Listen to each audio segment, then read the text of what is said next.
Hi everyone. Thank you so much for tuning in today with me on a call. We have a very interesting topic, which has a lot of hype and a lot of fluff on the internet, which is sexual energy transmutation. And since we have a call with us today, he's an authority and expert on that. Thank you, Akal, for being here and for sharing your wisdom and knowledge. So today we're going to talk about sexual energy transmutation demystified, which is like what are the misconceptions about this? And we're going to also talk about how we can connect to our raw sexual energy. Akal has a full course on this, which is about mastering your sexual energy and being sovereign over your sexual energy and how to harness it in details and in depth, and we will put a link to that in the description box if you want to check that course out. Okay, so let's roll. All right. So I guess the first thing is I want to kind of talk about this idea of sexual energy because by me saying sexual energy, the implication here is that that energy is somehow different or separate from the rest of our overall life force. And again, this is how the human mind compartmentalizes everything. And again, it's not a flaw, it just is. So the idea of sexual energy in this context is that it is only part of the overall energy. So sexual energy is the energy as it's concentrated around the genitalia, we'll say. You could say the second chakra if you wish, but chakra is a little bit esoteric and not easily related to. So, I will say the energy is it's concentrated around the genitals. So and for men, this is a really big topic because the Taoist perception of sexual energy is that for a man, it's a primary driver. So you can picture a stick figure. I've talked about this a million times. Picture a stick figure of a man, plus sign genitals, minus sign heart. The other way you can look at it is the shape of the genitals itself. So the shape of the genitals itself is the man's penis points outward. It's directed. A woman, it's inward. So that tells you a little bit of something. So for a woman, the stick figure is plus sign heart, minus sign genitals. Now, does it mean that women are deficient in sexual energy? No, it simply means where the energy naturally accumulates. And when I'm saying energy, once again, it's the overall life force. So a man, his challenge is to shift that sexual energy up to the level of the heart. For a woman, it's about essentially easing into her power, sexually speaking. You could probably articulate that better than me, which we'll get to in a moment. So again, now that hopefully there's an understanding of what sexual energy is in that regard, now this idea of raw sexual energy really is it's a reductionist path. And what I mean by that is just like for instance, if you go to a psychologist and you say, I have this fantasy, that fantasy, this thing, that thing, whatever it is, what they're going to do is they're going to look at your fantasies and your mental fixations, and they're going to take them apart and tell you what the meaning is, or help you figure it out, or help you come to that conclusion within yourself. It's like, well, what does that mean to you, right? Sexual energy, though, from this perspective, is very reductionist, which says you've got this raw thing, this raw energy, and then all the storyline that builds up around it.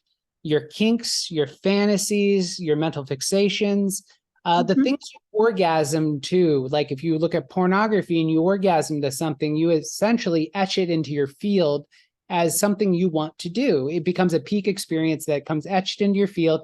And so it will rise in your psyche as something you want to do. So part of the path of transmuting sexual energy is to understand, and again, this is not about negating something and saying bad or good, really. So no one's fantasies are bad or good, right? So it's not about that. It's about how we get hijacked by them. It's pornography, not bad nor good. It's how we get hijacked by it, how it pulls us into it. So it can behave in a malefic or negative way in our lives if we become unconscious with it. I'm sure there's deeper arguments about pornography around that. But anyway, the point I'm getting at here is so as we're learning to connect to the raw form of sexual energy, which is needed for a transmutation practice, there's sort of the chronic work that has to happen, which is the work over time, meaning one needs to understand their fantasies. One needs to understand how they're utilizing that energy in general. Are you masturbating all the time and releasing all the time? Well, transmutation energy is going to be a real trick if you're ejaculating all the time, because energy goes out, right? It's a discharge. Yes. So if you're looking at pornography all the time, you're shunting your sexual energy towards that. So that needs to be something understood as well. So that's the chronic path, which is kind of what I've done in the last 15 years, is I've learned to learned that, again, this idea that I still have fantasies. I'm very prone to fantasies. I'm a Pisces, whatever. This is what happens. But I've had to learn not to become overly identified with those fantasies. The things that I want to do sexually, I've had to learn to not become overly identified with, because they end up hijacking my sexual energy. Then the sexual energy is essentially connected to the ethers. It's connected to my imagination. So that is how potent this is. Energy flows to where the attention goes. That's the fundamental principle we got to keep in mind here. So acutely speaking, in the moment, transmutation of sexual energy is horny feeling rises. There you are. That's raw form of sexual energy. All the storyline we build up around it, the desire, I want to masturbate, I want to release it, I want to get a sexual partner, I want to do this, I want to do that. That's all the accoutrement of the sexual energy. That's all the stuff that's connected to it, but it's not it. Those are the themes and the storylines. I need to get a definition from you when you say hijacking our sexual energy. What do you exactly mean by that? So, so basically, again, I'll use pornography. Pornography is really the best example for this. Pornography hijacks millions and millions and millions of men's sexual energy daily. And what I mean by that is it has to do with unconsciousness. So someone engages in porn, which most men engage porn very unconsciously. They have that perfect scene, whatever they're into, it doesn't matter. Like the content is not the point. The point is that the man is choosing to focus his eyes, his efforts, his energy for that moment in time, for that 5 minutes or whatever it is. He's masturbating to the porn. So when the ejaculation happens, the energy flows out towards his computer screen or television or whatever. So that's how it gets hijacked. It gets hijacked even if you don't ejaculate. You get hijacked by fantasy and porn if you stay identified with it, right? So all right, let me try not to step on anyone's toes here. So when people identify with a lifestyle, I'm a swinger, I'm gay, bisexual, whatever it is, I'm into diaper play. It's part of who I am, right? So identity from a spiritual concept, right? From a spiritual place in meditation, I'll say, always in meditation, we're learning to peel all that shit away. So in other words, what you want for men, what you want to put your penis in is not the point. It's irrelevant. It doesn't matter if the individual is gay, bisexual, trans, this thing, that thing, whatever it is, into diaper play. The fact is the raw sexual energy is the same. It's the same, right? So it's the same energy, and it gets hijacked by identity or what we're identifying with, the things we want to do. I had somebody I was working with for a while who was in the diaper play. This very interesting guy. He wanted somebody to put him in a diaper, and he wanted his mommy or daddy to like, and this is a 50-year-old man. Okay. So, and he thought he found it. He thought, oh, this is the true me, the true me. And I kept asking him, I was like, I would encourage you to understand why you want to do this. Why? Not in a negative way, but hey, curiosity. Let's explore that. Like, what's the deeper meaning to this desire which rises? Again, the raw sexual energy. Excuse me, the train going by, if you can hear that. So essentially the raw sexual energy, it rises up in that particular individual's case he's got some storyline in his mental emotional field that gets attached to it that says, and then it comes into conscious awareness as, I want to wear diapers and I want to play mommy, daddy, baby thing. Okay. But he's saying, oh, this is who I am. This is my lifestyle. And that to me is the ultimate perversion. Yeah, right? That's the distortion. That's where the distortion comes. Exactly. Yeah. And so again, now going back to this idea of transmutation. So transmutation, when you peel away all the identification, you're in a meditative neutral space. That's really important to say here, right? So we're not talking about likes and dislikes and all this kind of stuff. This is simply the raw form of the energy. Horny rises, you take a deep breath in, you contract and relax the genitalia, stay connected to that energy, the horny feeling, because it'll start to come up. You could move your awareness into your belly. You could exhale with your awareness in the belly, and the energy will miraculously flow to that point. Now, if you exhale with your awareness up here, the energy will move up to there. And when I'm saying it'll move up to there, like sometimes you may actually feel it as pressure. You may feel it as tingling sensations. You may feel it as heat. But what's needed, at least for, again, I'm speaking from sort of more the masculine perspective here, which is, so when I'm contracting and relaxing the pelvic floor, and I'm splitting my awareness between two places, the genitals and we'll say my third eye point. So I want the energy to go to my eyes or my third eye. Well, let's use the eyes. The eyes are really obvious. So if I want my energy to go to my eyes, then what I end up doing is I contract and relax the genitals. I have a deep breath retained. I roll my eyes left. I roll my eyes right. And then I exhale, pull root lock. Now the root lock or mula bandha is you contract the anus, the perineum, the genitals. And what this creates is naturally is a pressure gradient. So it pressurizes the energy upward. And when I do this, I'll feel oftentimes like tingling or heat behind my eyes. I'll feel a pressure up inside my head. So that's how I know it's doing something. So when we're talking about transmuting energy in general, that's one of the issues, is that people don't understand this word energy. They don't, because we don't understand energy. We understand the manifestations of energy, how we feel it and experience it, right? So relationally speaking, just to clarify, when I'm talking about energy, or when most, yoga, tantra types are talking about energy, what they're actually talking about, heat, tingling, push or pull sensations between the hands, that would be energy, pulsations, pressure.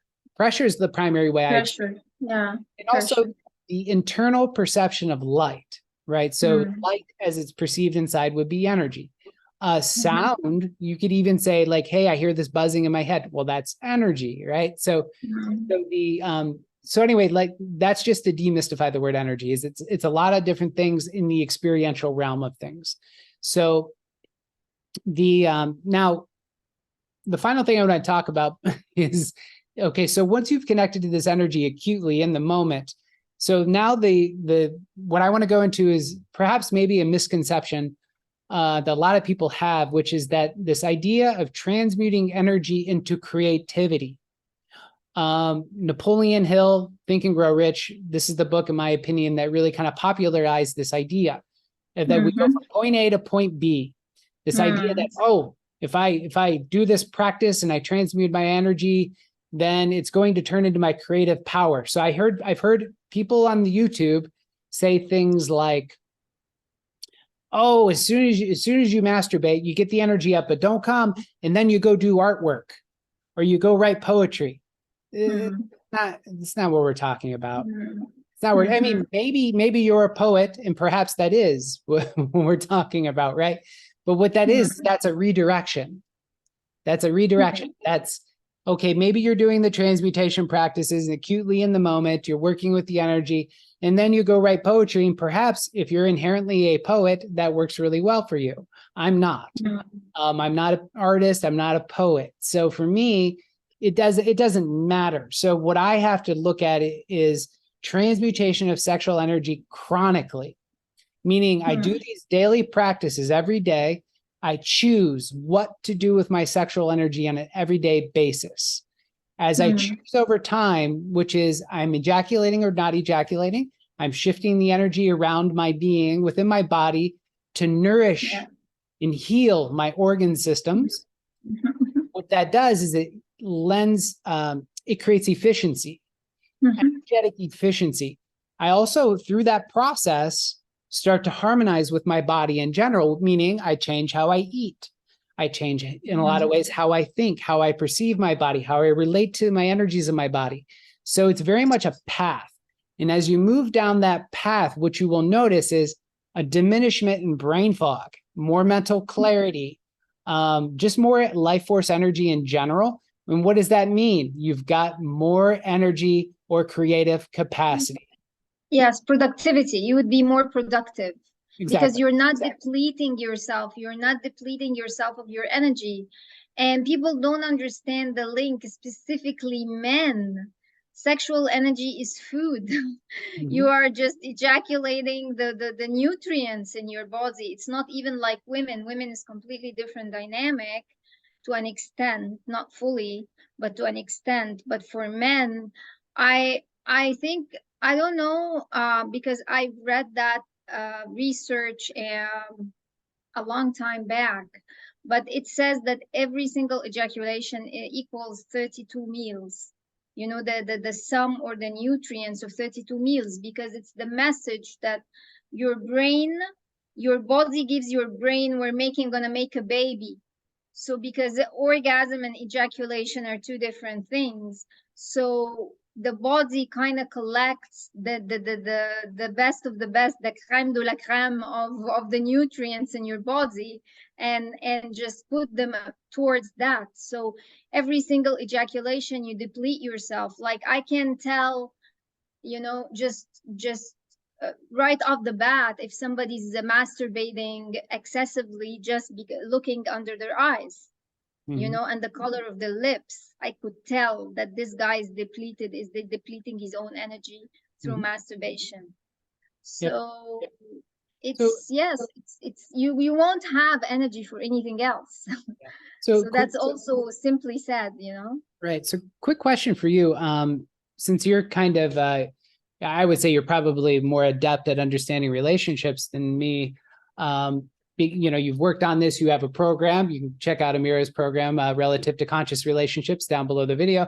But I'm kind of curious from, the statement that I've been told by certain yoga teachers tantra teachers is that tantra was designed for men. It was created for men because particular sexual transmutation aspect of tantra, because it's not our natural inclination. Where he said for women, connection through the heart space is a natural inclination. So what I'm kind of curious is what is a woman's relationship, and I don't, I guess, what is a woman's relationship to sexual energy like, relative to how you understand men's relationship to sexual energy? And also, how does this potentially lead to a tug of war or misunderstandings in relationship, but also the potential, if both individuals understand that the energy is flowing differently, how can it lead to like a harmony in a relationship as well, physically speaking and energetically speaking?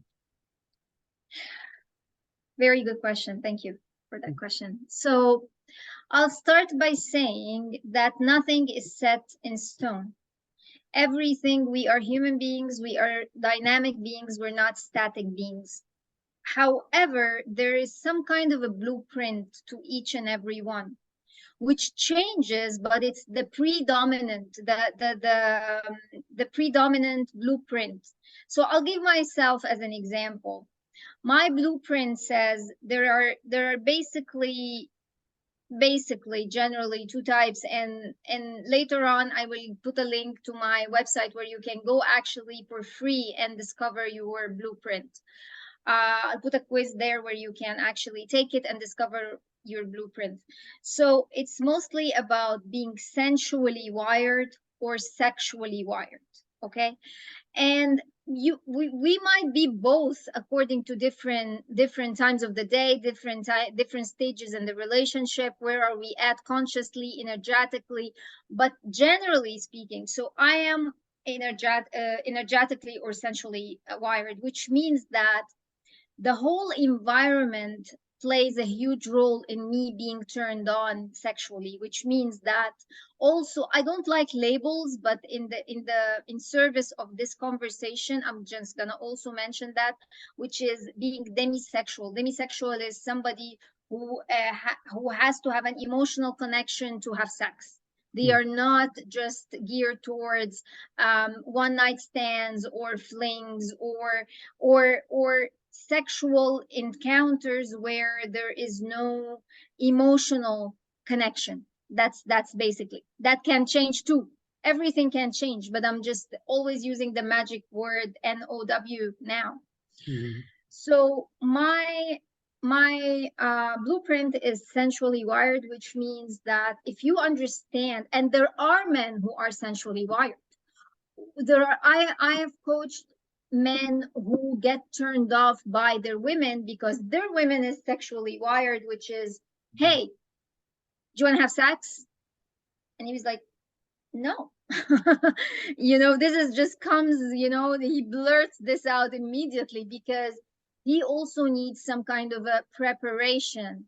So sensually wired is about preparation. It's about where are you at? Like, it's about texting and flirting and touching, and it's not only about the foreplay that 1 hour before the sex. It could be a full day thing, where you text, where you flirt, where you take a bath together, you massage each other, you light candles, the house. This, I know that this is not feasible on daily basis, and but you can make time for it. Let's say if you know that during the weekend we can have this, but during the week maybe we can have quickies or one time, or like just when the time is not there but the desire is there. So nobody, you don't have to take 4 hours off your schedule to have sex. No, but I'm just saying that for the person who is sensually wired, they need some elements to feel, to have this triggered in them.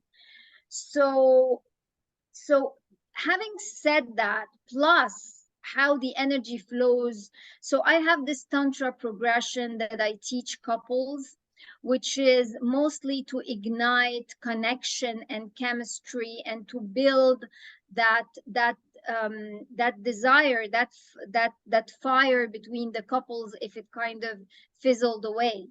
So, and it's mostly, as you said, a call. It's for men to learn how to connect to their women through a sequence, through a progression. And I start by some sexual energy 101 introduction, explaining how the energy moves in a woman's body, the feminine energy, how the masculine energy moves into the masculine body, and the difference. And the way to reconcile this is to meet in the heart chakra. Mostly that's the way. And for men, the thing is, because the masculine energy starts from the genitals and all the way up, so it kind of shoots up like a fire hose. So it's the tendency for the man to want to penetrate.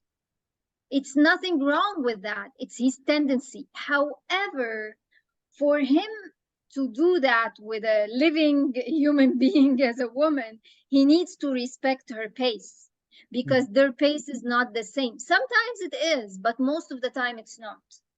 So in order to do that, men they have to learn to curb this, to connect, which is taking their time. So when a man wants to ejaculate, or when a man is super horny, I notice that he's short in breath. He starts a palpitation, or he starts to breathing really quickly, and that is because of the rush of energy and the heat in the genitals.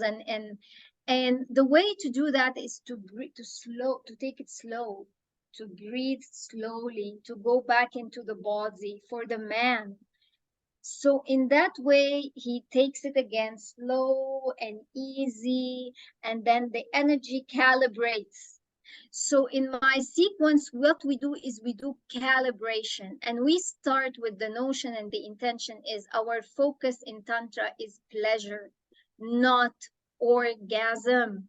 It's pleasure, pleasure on every single level. You learn to take in the pleasure of even eye gazing, of breathing with your partner, of touching her knee. The man will learn other ways and avenues of pleasure in his body he will not be aware of. If every time he wants to just screw, he would just do that, finishes, and that's it, get in, get off, get out. No, it's not the three G's. There are more than this to cultivate the sexual relationship. So for most women, when they get turned on sexually, if they are not sexually wired, because if she is sexually wired, she wants to ride a penis. That's all. She doesn't think about anything else other than this. She's becoming grumpy and irritated, just like a man. And I've also have people in my life and coach people in my life that they are like that. They are just wired in that way, and mostly they have very high yang energy sometimes. So the masculine is very much pronounced in their energy. But also this dynamic changes, is not super fixed, but generally speaking, this is the prevalent blueprint. But if your woman is sensually wired, and I feel the, let's say, the arousal of the sensual, the sexual energy and the need, I think it would be more about exploring a man's body. Like, I would have the urge to, if I have a partner, then I would be more inclined towards touching him in a sensual way.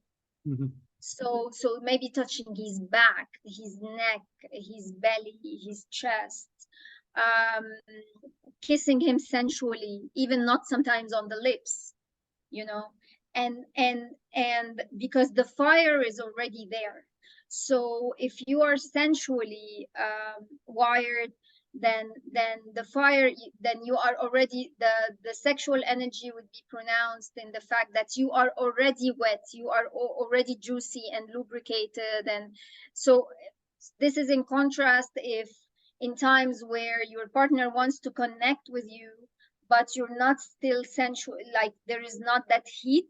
So we have to start from scratch. We have to start building that connection. But if that heat is already inside the woman's body, she's juicy, she's lubricated, she's connected to that energy, she would feel it, then she would be more inclined towards intimacy first. I want to touch, I want to feel, I want to talk, we want to vocalize, let's have a conversation.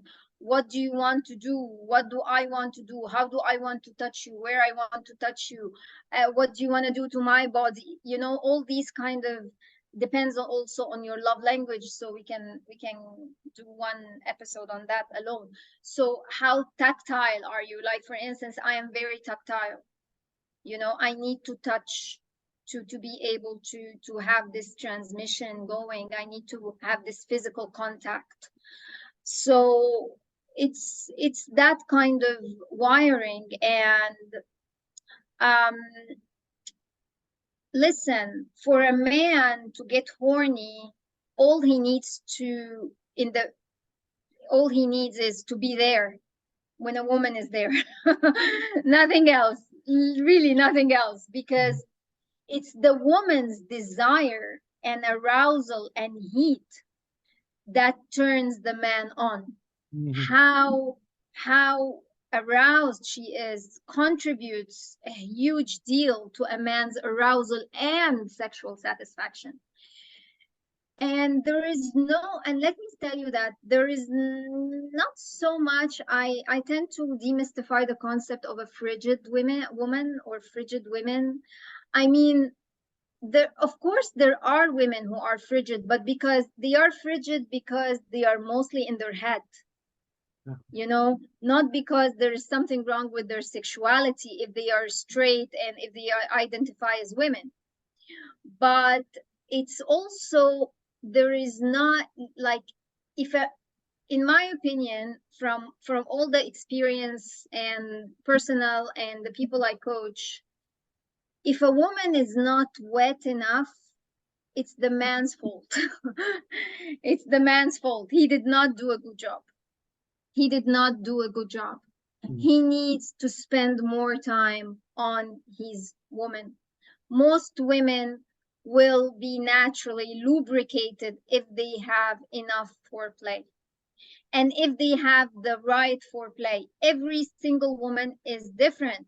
Men cannot accept this because, you know, it's like driving sports car, driving an electric car, driving a manual car. Every single car is different. You accept that and you move on in life with that, but you cannot accept that when it comes to human beings and women. Yes, some women need you to tease them. You don't go straight for the clit, you don't go straight for the breasts. You do some work. You need to do some work, and in order to want to do some work, you have to shift from I want to ejaculate an orgasm to I want to have and give pleasure, Mia, because then yeah, I just want to interject every real. time. Oh yeah, I'm sorry. sorry. Yeah. Can I interject real quick? Yeah, sure. I want to take you back on ask you about this so frigidity. So let's assume, so the assumption here is that the man and the woman in this particular coupling, this hypothetical couple, that they are compatible, right? So they're compatible, there's mutual attraction. Okay, that's first level of assumption. So the second level of assumption is, so let's say the guy, he takes advice from you, like you said you should do this, and this, and he listens. Okay, good. So he's learned to slow his roll. So I guess the question I would have is, and this is not about fault or why things work or don't work, but if, again, I'm always thinking of that model, plus sign by heart, minus sign by women. For women, minus signs by the genitals, meaning that the magnetism is to get pulled down that way. So what would prevent a woman pulling her awareness down to the genitalia and allowing an opening? So for instance, two things that popped in my mind, and I guess that would be quote unquote frigidity, is when they don't open and they don't in that way. So two things, trauma. So some horrible thing happened to this person. The second thing would be belief system. Let's say hyper ultra conservative religious perspective. I don't know. That would be one theoretical possibility. But so this thing about frigidity is what would trap a woman in her head. I guess it's my concern, or the question I'm asking. Well, if we go down these two routes, that's a whole series. And of course that can cause frigidity. But in the example I'm talking about, let's assume there is no trauma, there is no abuse, and there is actually also a rigid belief system, which is, I think, most of the people on the planet have it, somehow. We've been victims of some kind of indoctrination around sex some way or another. But my assumption here that there is none of that, but there is something else. Intention creates tension. What does that mean? Intention creates tension. In that context, what does it mean? It means that women are super intuitive. So again, I'll give myself as an example. If a guy is offering to give me a massage, and I know that he's not doing it as an act of love or as an act of service, and women are intuitive by nature, from the way he touches me, the intention is actually to get me to bed.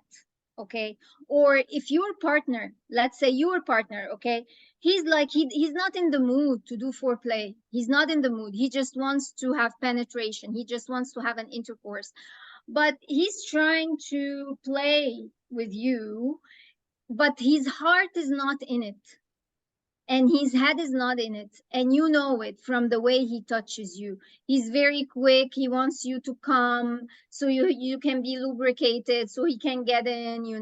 We feel these things. And if you are hypersensitive to these things, then your body react, even though you might be open to the idea mentally, okay, he wants to get on, he wants to finish quickly, he doesn't have time, he wants to sleep, he's like grumpy. And even though you will be accepting this mentally, your body will not. Mm. Your body will not. Your body will not respond. If the body feels that you are under pressure to have sex, or you are under a certain time frame to have sex, it goes against the act of sex, which is the act of releasing and endorphins and oxytocin and dopamine and serotonin, and for the body to relax. If I feel like, okay, he needs to get in quickly so he can finishes and go, or he can finish and he can finish and go, or he can finish and sleep, then my body reacts in the opposite direction. I become tense, I become frigid, so not no lubrication. Does this answer your question? Mhm. Yeah. Yep. Okay. Makes sense. Yeah. The trauma angle and all that. Yeah, it's definitely another video. But Yeah. so Of course, this can create all kinds of blockages, but yeah. yeah, definitely. So I think so is there anything else you want to kind of cover in this particular video? Because I think we're probably hitting at right about the right time here, the sweet spot. So Yeah.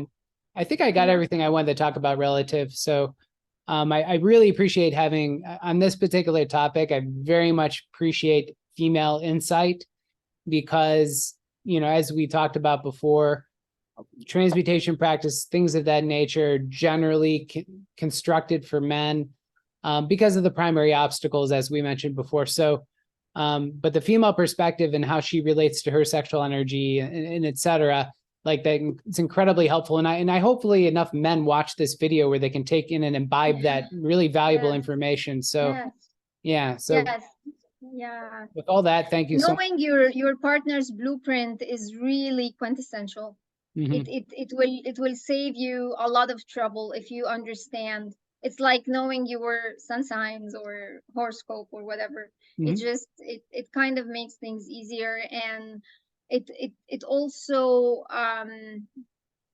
saves you from the fact that I'm being rejected all the time. Like the you know, the fact, no, it's not about being rejected. It's just you are not, the blueprint is not the same. That's it. Yeah. Excellent. Cool. So with all that said, I appreciate everyone watching the video, and thank you, Amira, for joining and being on this call with me. So yeah, thank you all. Thank you so much, Akal, for sharing your wisdom. Thank you, everyone. And please share this video if you think somebody can benefit from it. It's so important. And also share your experience. Tell us how beneficial that kind of information was for you. And thanks again for tuning in. Appreciate you, and see you in another podcast.